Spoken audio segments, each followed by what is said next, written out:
And the DCS mission editor is amazing. It gets a lot of criticism on Facebook and on the forums. Gets a lot of flack, but it's just amazing. Eagle 6 in the turn. Roger. Viper 1 bombs away. One's going to climb high above 20 feet. You're south. Eagle 6 radar contact. Eagle 6 is visual. Planet goes left.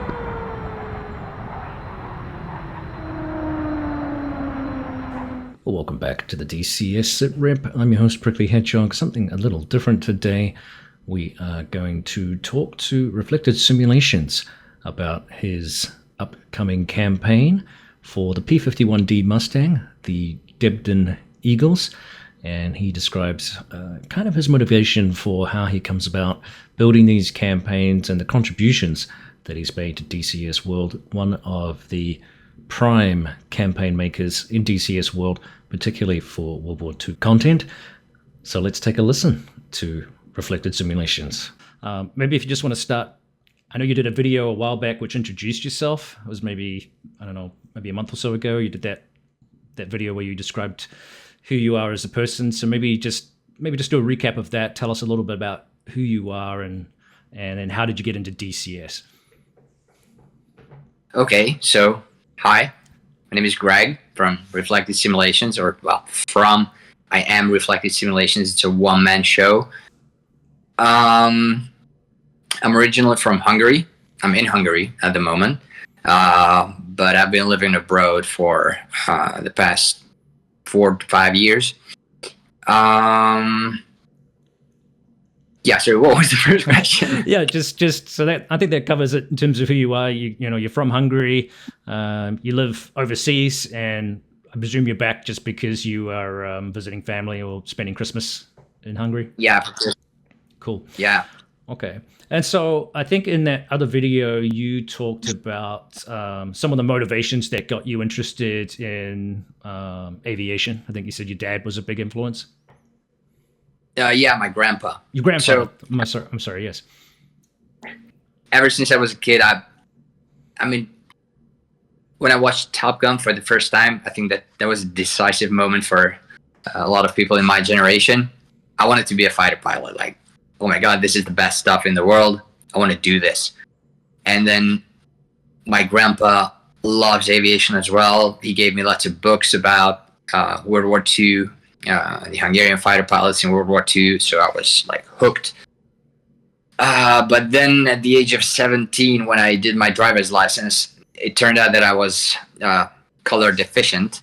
It's not color blind, like people like to joke about that. I can see colors, just not the same way as other people, so they're not as contrasting as they should be, but whatever. It was enough to to prevent me from becoming a commercial pilot or professional pilot. So my life went into very different directions. I got an office job, but I also started a band, a punk rock band called Reflected, and we toured the country and Europe for about 10 years. That was a lot of fun. And then I figured, okay, I can still fly, maybe not commercially. So I signed up for gliding lessons, and I became a glider pilot and also a motor glider, and that's also a lot of fun. But ever since I was a kid, I flew flight sims. Like back in the early 90s on Commodore 64, they had those two pixel flight sims, and then I had Aces over Europe and Aces of the Pacific, or MS-DOS. that was really bad, but I've spent so much time playing that as a kid, and I always got or tried to get the newest sim that was even closer to reality, so I could pretend being a pilot, a fighter pilot. Played European Air War as well, and then IL-2 was a huge thing. Yep. The old 1946 and even before Pacific fighters. But what I missed, like, there wasn't a flight sim that satisfied all my needs. I don't know if you remember A2A Simulations AccuSim Warbirds. I don't remember that one. So they released Warbirds for Microsoft Flight Simulator, FSX. I think they had the Spitfire Mark I, the Mustang, the Thunderbolt, and the B-17. And it was AccuSim, as in all the systems were modeled, like each cylinder and spark plug and everything. So it was fully clickable, fully functional. And the best thing was that if you abused the engine during one flight, next day you fire up the game, you take off again, and it had, it affected how the engine behaved. And then you could go to the hangar and repair, check out the parts and repair what needed to be repaired, fill up the oil and everything. It was awesome. I loved it. But it was FSX. It looked ugly and it was boring. I mean, I flew raids on Bremen in my B-17, but I was alone in the sky, no flak, no fucker wolves, no combat box formation. So that was kind of boring, but I loved the systems part. And then on the other hand, there was IL-2 1946, and then later the new kind of IL-2, which was fun. I mean, I could shoot stuff and there were things happening, but the modeling of those planes was very arcadish, very far from what I grew to like in AccuSim, in FSX. I press this button to start the engine and that's it. And then finally I tried DCS back in, I don't even know when, sometime around 2015. I don't remember anymore. And I was blown away because this was the mixture of the two, like best of both worlds. Like the whole system modeled. Unfortunately, one flight doesn't affect the next flight yet, or I don't know. But still, it was a full fidelity P-51 Mustang. That's what got me hooked on DCS. And also, I could shoot stuff. But if you remember, back then, we only had the Caucasus map. So I had to take off from these old Soviet air bases. And the only opponent was the Focke-Wulf 190D Dora. So not much was happening there either, but at least it was a combat sim that had that like deep study level systems modeling, and I was hooked. And fortunately, it came a very, very long way since then. More maps, more modules, more AI assets. Yeah, I think what Hiepler has talked about with the Phantom 2 might be some of that modeling of the engine damage, parts damage. It'll be interesting to see if that comes to bear in terms of what you were talking about with AccuSim. So then you started. Now you found this new niche. You found what you've been looking for, sort of a combination of those two things, two forms of gaming that you were looking for. So how did it transition from just flying to saying, well, now I want to spend hours of my life creating very realistic campaigns, like campaigns that combine not only DCS but also a good degree of history. So what was the spark? What transitioned from just playing to building and producing content that is historically accurate and realistic? Well, it was a long process, just step by step. When I was a kid, I played almost exclusively with Legos. And you have a big box of bricks that's worth nothing, like when they're just spread on the floor. But if you build something out of them, the sky's the limit. You can have as much fun as you want. Like, it's question of creativity and imagination. And it was the same with DCS. So first, I loved the Mustang. It was enough for me to start it up, taxi out, take off, do some patterns, land, shut down. That was fine. But then, you get bored. Like, okay, I want to do something more complex. I opened up the mission editor.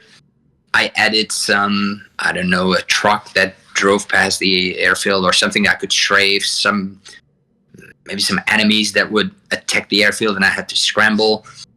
But then it got boring again, and I had to make it more complex, more entertaining for myself. And for me, the end goal was to, reenact all those movies and especially books. I mean, I read every personal account that I could get my hands on, written by World War II pilots or Vietnam War pilots or you name it. And I want to live through that experience that they describe in the book. I'm curious, like, what's it like? I want to experience. And so I started building more and more complex scenarios that enabled me to get closer and closer to this end goal, if you know what I mean. And the DCS mission editor is amazing. It gets a lot of criticism on Facebook and on the forums, gets a lot of flack, but it's just amazing. It's very user-friendly. Like, once you understand the logic, it's really easy. And it has so many options, so many trigger conditions and actions. If you combine them in the right way, like, anything is possible. Let's talk about that, because you're right.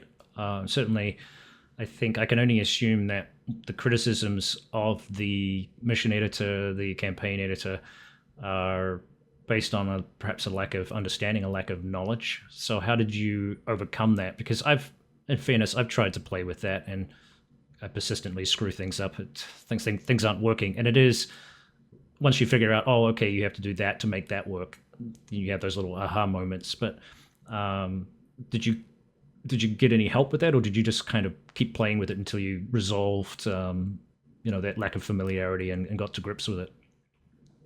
Yeah, it's a lot of trial and error. I mean, there's not a tutorial, like a manual. Was that?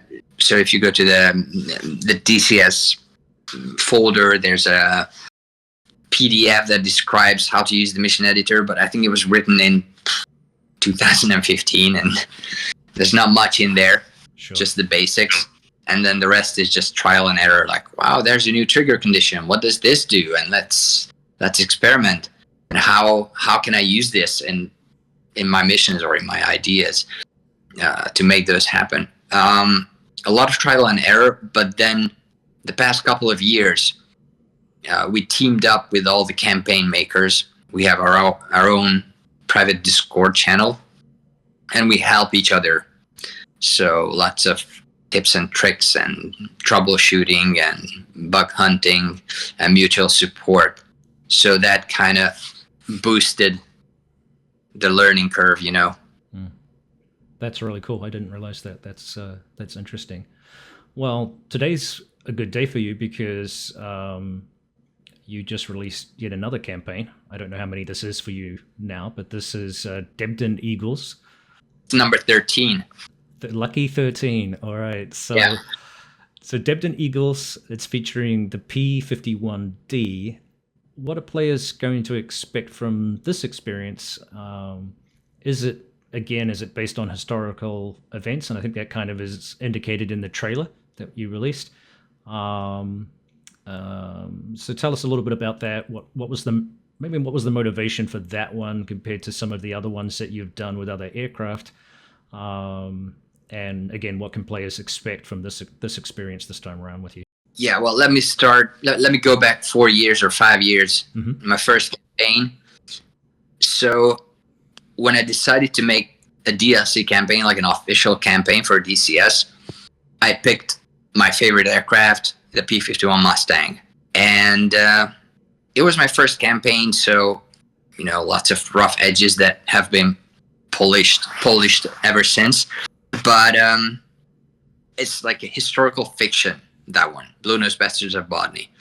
So I came up with the missions, the storyline, to make sure it's a balanced and fun experience for the player.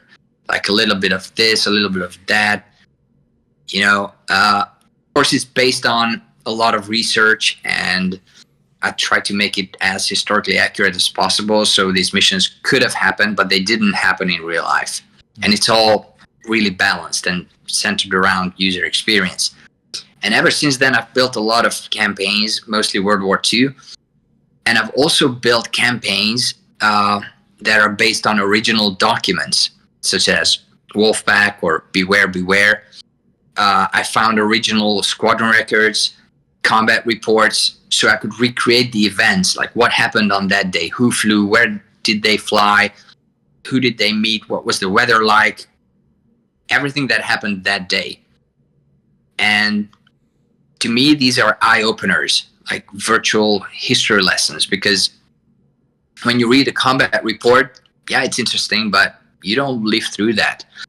But if you recreate that in the virtual world and you live through the experience, that's a real eye-opener. And sometimes, history is stranger than fiction.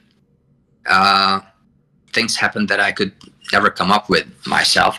And I really enjoyed these experiences. I enjoyed building these campaigns, and I really enjoyed playing them.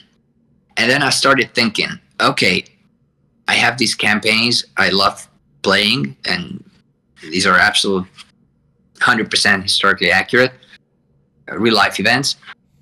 But I still have my favorite plane, the P-51 Mustang, and I still can't have this kind of experience with that, because Blue Nose Bastards of Botany is, a figment of my imagination, no matter how realistic it is. So I started digging, because I'm a huge fan of the Blue Nose Bastards of Botany, the 352nd Fighter Group, but I'm also a huge fan of the 4th Fighter Group. I've read countless books about them, and I thought, okay, I should build something like based on historical documents, but for the 4th Fighter Group. And recently, the Normandy 2 map was released, and it looks amazing. I absolutely love it. And it's quite obvious that, this map is centered around the Normandy landings. So let's mix the two. And I had a look at original documents about where the 4th Fighter Group was during D-Day and in the upcoming days. And I found enough information, like more than enough, to recreate the first week after D-Day. So in Debden Eagles, the player joins the 4th Fighter Group and goes through every mission and every event that happens to them in the first week after D-Day. Exactly the way it happened 80 years ago. Yeah, it's going to be the 80th anniversary next year. Yeah. So how long do you think you spent just researching that? I mean, obviously you've already got your natural instincts, so you're reading a lot anyway. But how much extra work is it to do what you said, read through these pilot accounts and read into these missions, and then kind of start, do you sort of storyboard it, or do you sort of plan out these various missions in your head and then kind of recreate them? Or how do you, what kind of time are you spending to figure these things out, to recreate these complex missions? Because, I mean, some of these bombing raids that they did in World War II involved hundreds of planes in some cases. That's a lot of coordination.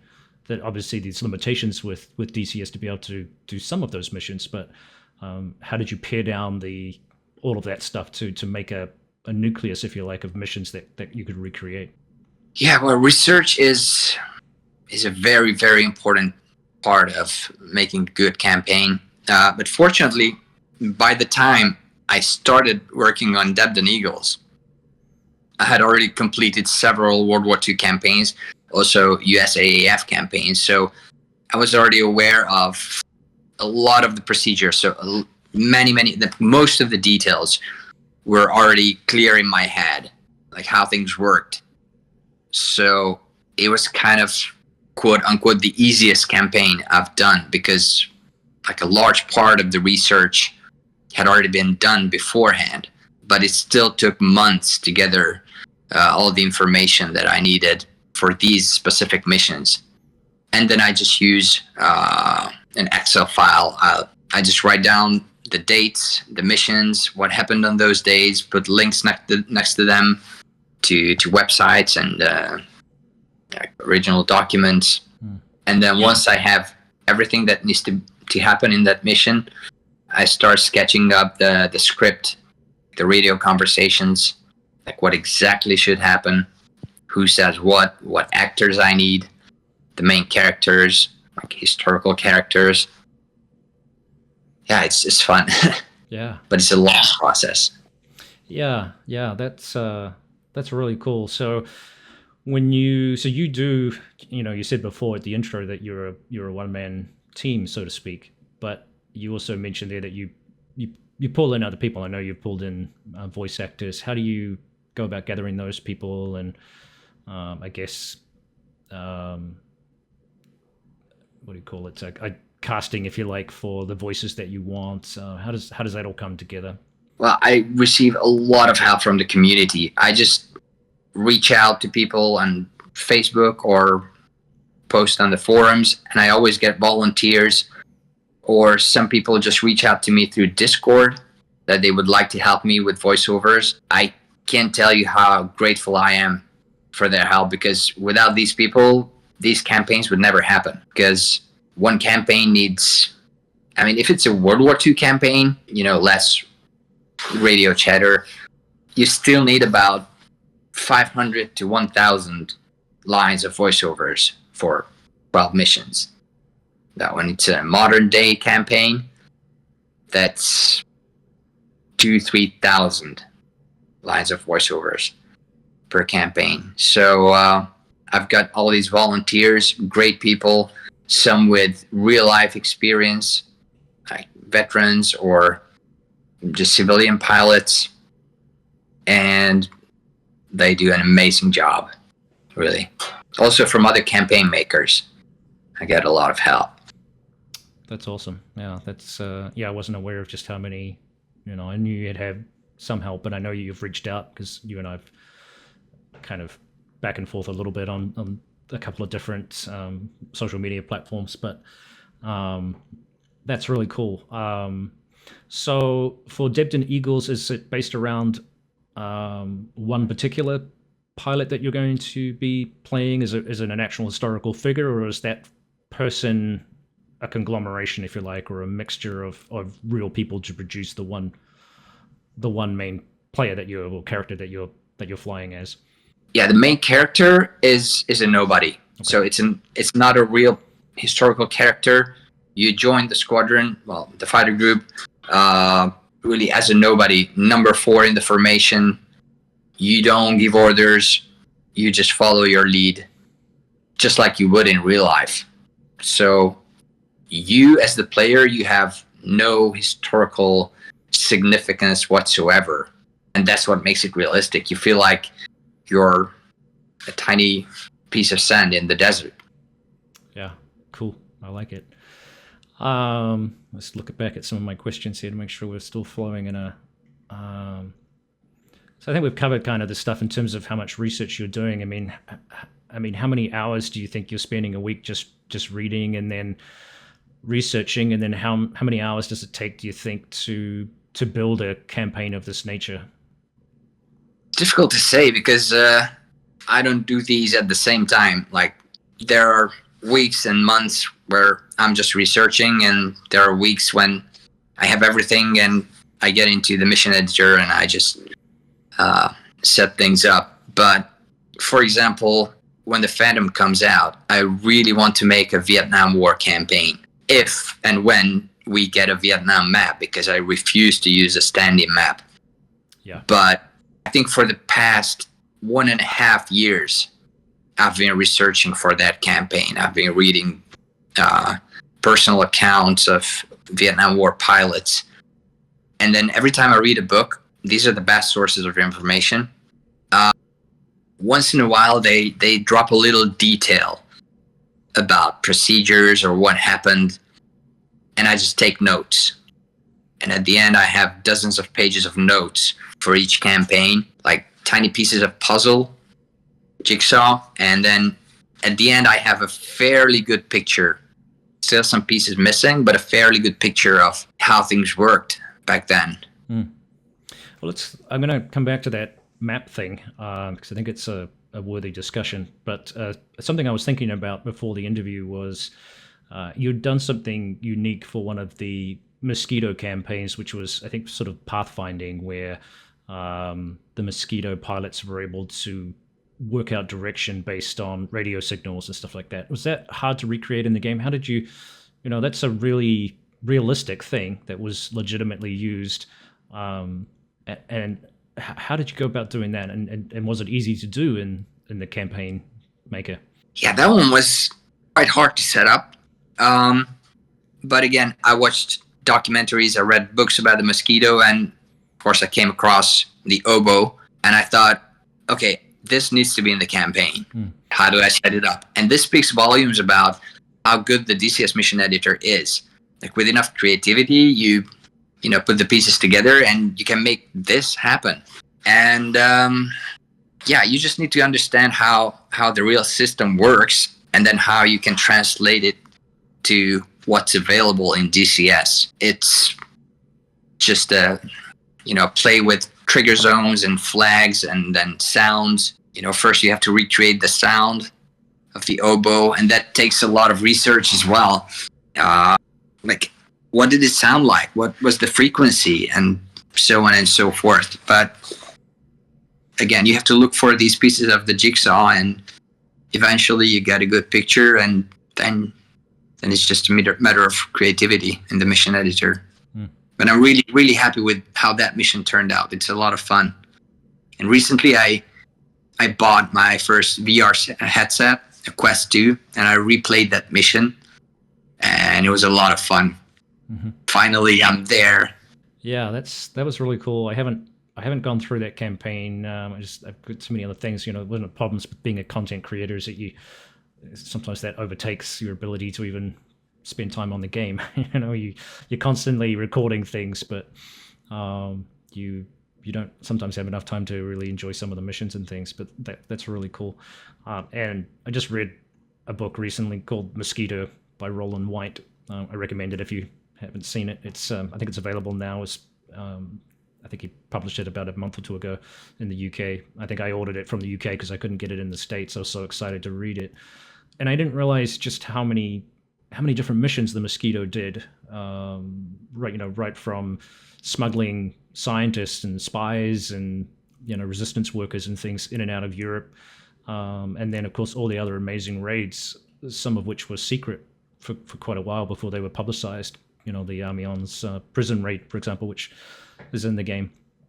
And I said I wanted to come back to these map things. We talked about I know that I think WAGs has said that they definitely intend to build a Vietnam map, which is obviously good news.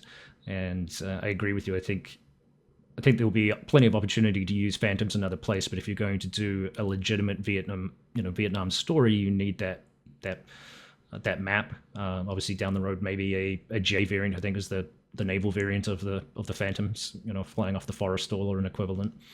So there's quite a lot of scope there.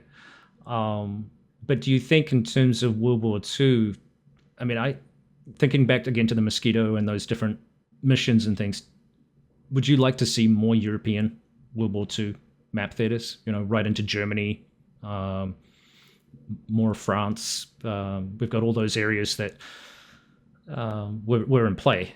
Would you like to see something more like that to expand on what we have right now? Yeah, that would be my dream, like to build a campaign where I can escort bombers all the way to Germany and back. Like, maybe if they could extend the channel map, maybe it's not possible to extend or make a new map, whatever, that has East Anglia, so all the 8th Air Force bases in England, and then it would reach out all the way to Holland and northwestern Germany. That would be amazing. I would definitely make a new campaign, maybe for the P-47. So I'm getting back a little bit to you finished the core of the campaign. Do you have those volunteers again that come and help you make sure it's polished up? How much do you fly it, and how much do you rely on other people to give you feedback on the campaign, that it works properly and that it isn't doing anything hinky, which is one of the criticisms that the community comes up with the AI. Do you test them all yourself, or do you rely on other people to help you with that? Mostly I test them myself. So before a campaign is released, I play each mission at least 50 times, if not more. So that's a lot. But sometimes I have some friends in the community, like I know this guy is really good at Tomcast, that guy is really good at that, and I send them the campaign to just give it a go and give me their feedback. Because the problem is, I built the mission, so I know what is supposed to happen or where I'm supposed to go. I can't, not know and have a clear mind and be surprised when something happens. So that's where an external tester becomes useful. So sometimes I use help from others, but I think 90% I just play through them again and again and again. It's a lot of work, that testing part. Yeah, I'm sure. Yeah.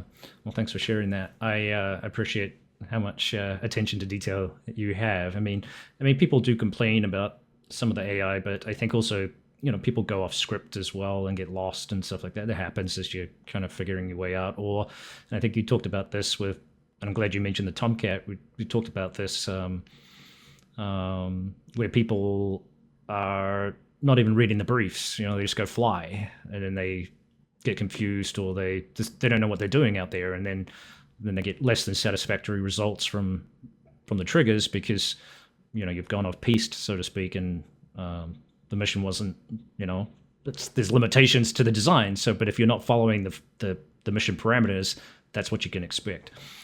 But let's kick into some, you mentioned the Tomcat. Let's kick into some of the discussions about that, because I think that's another one that really blew me away, because I've had a little bit of contact with Dave Baranek on social media, and you also brought on Paco Grici. I always get his names. I screw that up. Chirichi, I think. Chirichi, yes. How did that come about? How did you get involved with, two real life, and Bio's an ex Top Gun guy. How did that come about, and how did you persuade them to lend their expertise and voiceover work, et cetera, to the campaigns? Yeah, that was a dream come true. I read Bio's books several times, and then one day I thought these stories could be told not through pages, but through DCS. And I just reached out and we set up a call. I explained him my idea, and he liked it.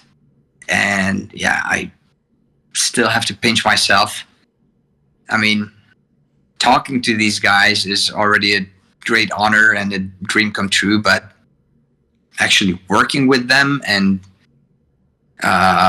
with their help, putting their experience into DCS,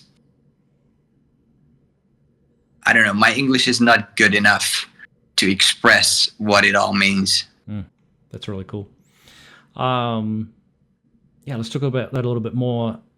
You talked about Bio and his books, and how did you plan out? You used his content, and you said, okay, this can be brought into DCS, not just in stories. How did you guys go about covering the topics that you could do? Because there's a certain amount of even old stuff that is still limited by top secret stuff, that's national defense covered in the US, particularly with regards to tactics rather than necessarily the aircraft.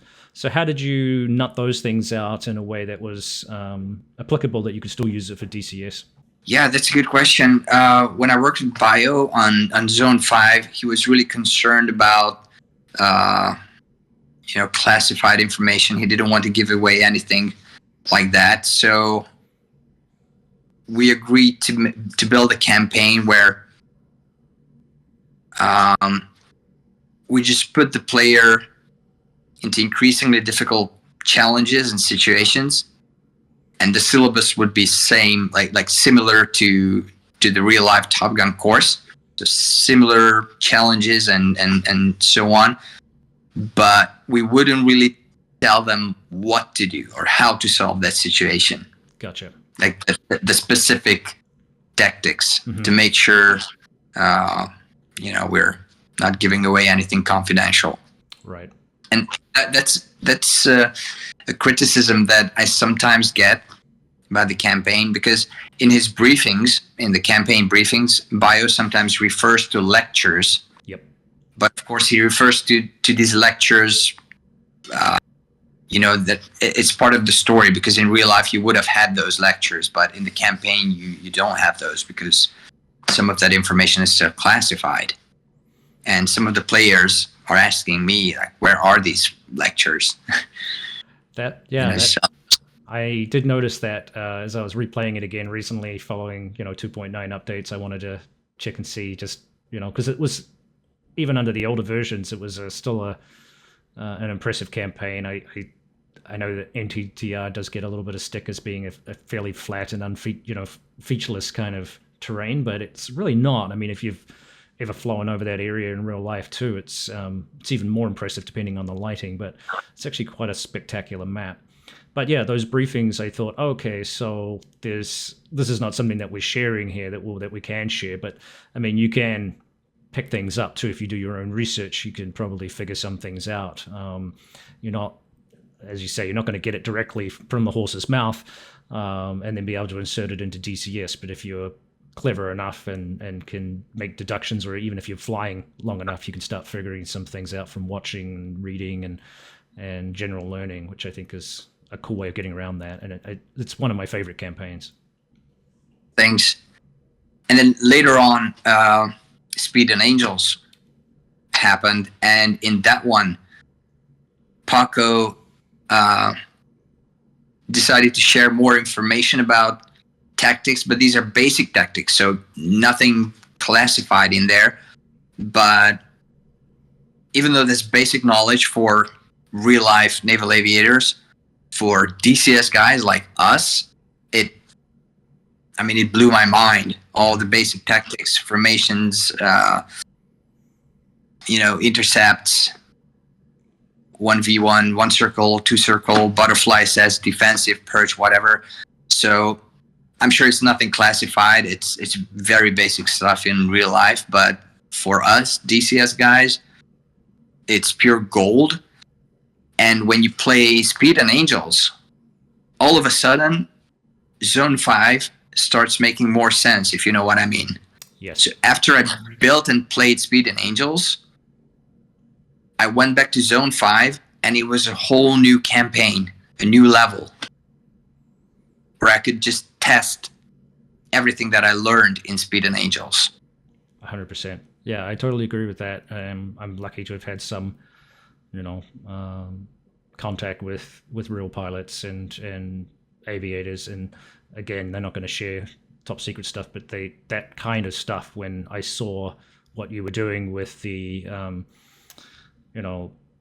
the formation, tack turns, and so on and so forth, this all made sense. I mean, rejoining on tanker is not dissimilar to an intercept geometry. If you can do that and form up without crashing into it, and be in the right position after the turn. These are all basic aviation things that for a lot of DCS players is, as you say, a gold mine or a big revelation, but it is fundamental stuff for pilots, because they do it from through that basic training, through the basic flight when they're flying slower aircraft, and then it gets increasingly more difficult as the aircraft become more sophisticated, more powerful, faster, and there's less time to react. So those basics have to be set down, and then it becomes a matter of using the weapon system now to do the much more complicated tactics and resolving things that's the stuff that starts becoming a little more top secret. But you can also see, I love those tack turns and things that we were doing, because you can see how easy it is to maneuver jets around the sky and still maintain tactical situational awareness without crashing into each other and being lost and all that kind of stuff. And it all just came down to again, intercept geometry and speed and angels, being in the right space in the sky, which I really, really enjoyed. So I love that campaign too, and I need to spend more time on that one. It's been fun to play that one. And again, a huge thank you to you and Paco for being willing to do that, because it's, people complain a lot about, oh, I want to learn how to fly these jets. Pick up the F-14, pick up the appropriate map, and then buy Speed and Angels, because that will help you. You learn so much about flying the F-14 that even I oh yeah, you can pull this aircraft a lot harder than what I'm doing right now. You just got to get those engines going. You got to pull that 4G and then do that loop and in a way that's, Nick Gray was talking about this with precision and stuff like that. So I really like seeing that stuff because it is as you say, it is a gold mine for aviation, in the game. I'm really sorry. No, go ahead. I was just gonna say, I'm really grateful to Paco for putting in all this effort. Like, he put in a lot of effort into this campaign to make this happen, because, as you said, the DCS community, like most of us, we don't have real life training, and like anybody can do a loop. It's easy. Even my grandmother can do a loop in a Tomcat in the sim, but do it the right way, like in the familiarization flight in Speed and Angels. Like, how many G's, what do you pay attention to, the AOA and everything, and ending up at the same altitude, same airspeed. All of a sudden, it becomes an extreme challenge, like way more challenging than shooting down, 5 MiGs in an arcade-ish mission. Mm-hmm. It's a world of difference. Sorry, I just wanted to add one more thing. Yeah, go ahead. What you said about tactics and what's top secret and what's not, and the 2 Tomcat campaigns and Top Gun. When we talk about future projects, I have some really great things to share about this that will complete the trilogy. Cool. Yeah, that was going to be, I guess, the wrap-up question, just sort of in 2 parts. Let's start with that. What does the future hold for Reflected Simulations and 2024 campaigns? What can you reveal? What can you tell us? Okay, so first of all, I've been working together with Baltic Dragon on a Kola map campaign for the upcoming Kola map. Actually, it's 2 campaigns. So we came up with 1 fictional conflict, 1 story, and then we built 2 campaigns, 1 each, around that story. And sometimes the missions overlap a little bit. Sometimes they overlap completely. Sometimes they don't, but the effect of one mission affects the other campaign, so on and so forth. So he's building it for the Finnish Hornets. So you're going to fly as a Finnish Hornet pilot. And in my campaign, you're going to fly a USAF Viper. And it's my first step into such modern day campaigns, because even, the Tomcat campaigns are at least, 20 years old in terms of story. And I have to say, I really, really got to like the Viper. It's an amazing aircraft. It's kind of like building this campaign felt like building V for Victory for the Mosquito. Because as you said, the Mosquito was used in so many different roles, such a wide variety. And I feel the same about the Viper. In the campaign, there are no 2 missions that are the same. I mean, sometimes I feel I could have done more missions because some roles are not even covered. So maybe one day when this is released, and if we ever get a map of Iraq, I would love to make a Desert Storm campaign for the Viper, because it's a great jet. Absolutely. Yeah, I think Nick Gray talked about stitching up after the Afghanistan map. There appears to be another map that's going to be in the region. We don't know what they will be yet. I know some people were talking about Iraq, but obviously Afghanistan borders a large portion of Iran as well. So we'll have to see what comes out of that. So I guess maybe the final question here, so that you can enjoy the rest of your evening. What would you like to see? I mean, if you when we talk about features, we talked about maps, which are obviously hugely beneficial, whether that's more expansion of the World War II territories into Europe, etc. We've talked about Vietnam as a plus. We've talked now, I guess, Iraq and expansion in the Middle East. Is there anything else as a campaign maker that you would love to see that makes that would make these campaigns better or more accessible or whatever else it is? Is there something as a developer in that area that you'd love to see? Okay. Yeah, there are some improvements that I would love to see as a campaign maker. But can I just add one more thing to the previous point? Yeah, previous please. question. That's the thing that relates to Zone 5 and Speed and Angels. So because the Phantom is coming and I'm so excited and I want to make a campaign, but Vietnam is still, I think, pretty far away because we didn't even see any preview from ED. And I mean, they've been hinting the World War II Marianas for years, and we still don't have that. So if they're still not hinting Vietnam, I think it's still years away. But I mean, it's just a guess. But I want to campaign before that. So I started looking around what kind of other options I have for the Phantom. And I came across a documentary about the first class or the first couple of classes of Top Gun. March 3rd, 1969, and in the upcoming months. And then I started reading books about it, and I was surprised how much information was shared in those books. So in some of the books, they shared a lot about not only the syllabus, like what kind of missions they flew at Top Gun in the first classes, but what exactly was taught there. So all the tactics and the maneuvers and like in detail. And I said to myself, okay, this is really interesting stuff. And if this is not classified, I could make a campaign. So I've already started the research. I'm actually through the research part for a Top Gun campaign that's going to take the player through the first class of Top Gun, starting on March 3rd, 1969. Awesome. And I've already built little missions that experiment with the AI, and I'm super excited because I managed to set up the AI to fly in a specific way. So the adversaries will fly like real MiGs, and your wingman will use the tactics that are the subject of that specific hop, that specific lesson.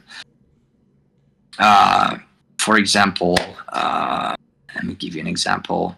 A 2 versus 1, you will learn how to fight a single bandit with 2 phantoms. And the tactic they taught at Top Gun was to fly in the loose deuce formation, so 1.5 miles apart in a beam, and sort of bracket the bandit.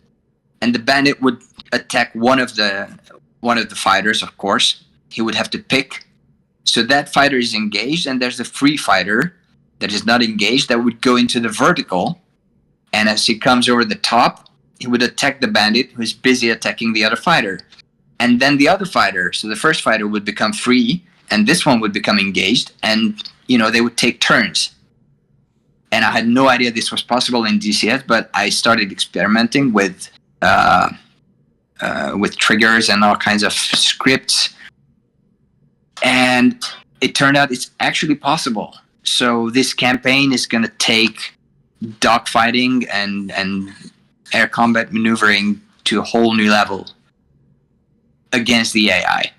So it's going to be the most realistic air combat maneuvering you've seen in single player.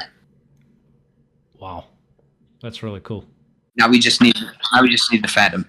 Now we just need the Phantom, correct? Yeah, that is really, really exciting, and I'm sure a lot of people in the community will be excited to hear that, because at the end of the day, the majority of our players are still single player, and are looking for simulations like this to enjoy that experience. So that's really exciting. All right, well, I think we should probably wrap it up, but is there anything else you want to... We talked about part 3 of, if you like, of the trilogy for Zone 5, Speed and Angels, and you wanted to... Yeah, this Phantom campaign would complete the trilogy. But I also have some great Phantom news for those who played the Paradise Lost campaign. I can't give you more details yet. I think it's going to be announced soonish. It's not a campaign, but some cool stuff. Also, of course, the Corsair. I'm really excited about it, and I want to build a campaign. I think it's not a secret anymore that I'm working with Magnitude, the developers of the Corsair. They asked me to build all their single-player missions, the mission content that comes with the module and the training missions and everything. But once we have the World War II Marianas, I've already done the research, like most of the research for Corsair campaign. So there's a lot of stuff to look forward to. Yeah. Perfect. And to answer your question about what I would like to see in DCS to make the campaigns better, I don't know, maybe more control over the AI. Because right now I can tell the AI to land, but how it lands and where it goes, it's up to the code. I can tell the AI to climb, but what power setting it uses and how steep it climbs, I have no control over that.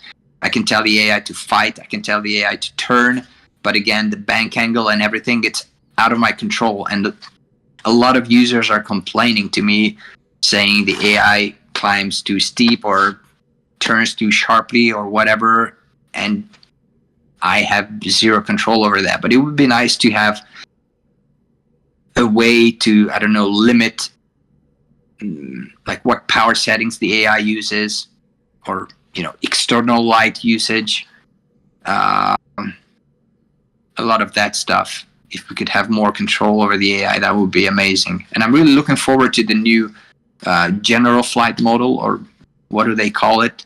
They're redesigning the AI. Hopefully it will behave in a more realistic way, fly less erratically. Mm-hmm. Yeah, I think they were working on some changes to BFM. There's some overhauls. There is a lot of work going in that area, and I think Nick Gray hinted too that because of the improvements in AI in general in the real world, machine learning and so on and so forth, it sounds like hopefully there's going to be more scope, at least in terms of behavior. Whether that gives you guys that are building these campaigns more control over those much more finite details is another matter, because the AI can, you'll see it even with Zone 5 or what have you, that the AI decides to bank or turn away or drop altitude in it. The flight model is different from the players, so the physics of the aircraft become kind of UFO-ish, and obviously that ruins the experience. And it's not your guys' fault, it's just the quirks with the code as you described. So it would be nice to see something like that. That would be really awesome. All right. Well, I think I really appreciate it. Thank you for spending time with me today and talking about the newest campaign and all the other ones that you've worked on. And I'll put a video together for you, and I'm going to wrap up here. But just thanks for spending time today. Yeah, thank you. Thanks for the opportunity. Mm-hmm. Yeah, we'll have to do it again, and maybe we can get Baltic in and or something like that, and talk about maybe the Kola map in the future, which we can't right now, but maybe down the road here. All right, I'm going to stop. Sure. Yeah. Well, thanks for tuning in, and huge thanks to Reflected Simulations for hanging out with me for a goodly hour there. We chatted away about the various things that he's working on, the campaigns, and hopefully that answers some of your questions with regards to the way that these missions and these campaigns are programmed, and some of the challenges that the developers have.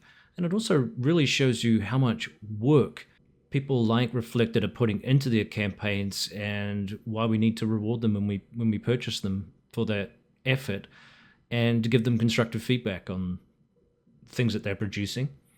And if you have knowledge and you have expertise in this area and you want to help these guys out, then feel free to reach out to them. I'm happy to to be a vehicle for that too, if you don't know how to get in direct contact. If you have comments, questions, and discussion points below, feel free to put them in the comments section underneath. This is Prickly Hedgehog. Thanks for tuning in for our first interview ever on the channel. If you'd like to see more of these kinds of interviews, also let me know in the comments section below. This is Prickly Hedgehog out. We'll see you next time. Cheers.